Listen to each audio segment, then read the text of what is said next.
एका अतिशय शानदार आणि अविश्वसनीय क्षणाने 2026च्या IPLच्या पहिल्याच सामन्यात रॉयल चॅलेंजर्स बँगलोरच्या फिल सॉल्टने एक असा चमत्कारिक कॅच पकडला की तो पाहणाऱ्या प्रत्येक क्रिकेटप्रेमीचा श्वास थांबला.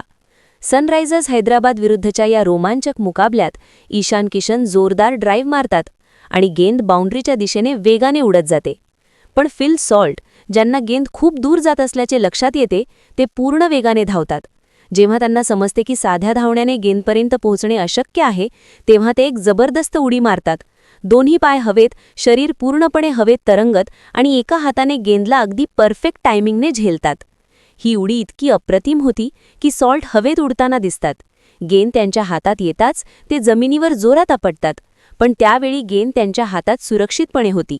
ईशान किशन, जे 38 चेंडूत 80 धावा करून खेळत होते आणि शतकाच्या जवळ होते, ते या एका अविश्वसनीय कॅचमुळे पेव्हिलियनमध्ये परतले. जर ईशान किशन शेवटपर्यंत खेळले असते तर सनरायझर्स हैदराबादचा स्कोर सहज 225 ते 230 पर्यंत पोहोचला असता. पण फिल सॉल्टच्या या चमत्कारिक कॅचने हैदराबादला मोठ्या स्कोरपर्यंत जाण्यापासून रोखले.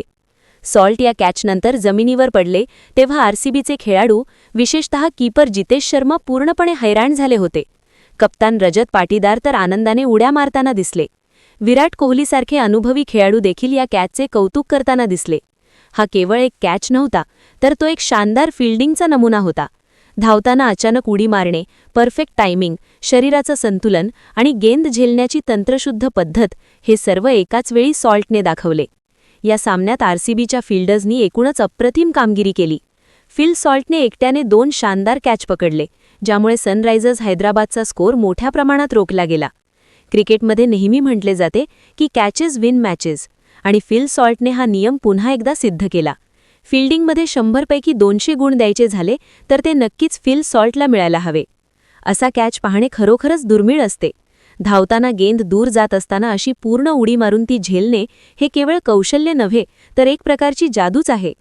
फिल सॉल्टने IPL 2026च्या पहिल्याच सामन्यात सर्वांना थक्क करून टाकले. तुम्हाला या कॅचबद्दल काय वाटते? कमेंटमध्ये नक्की सांगा.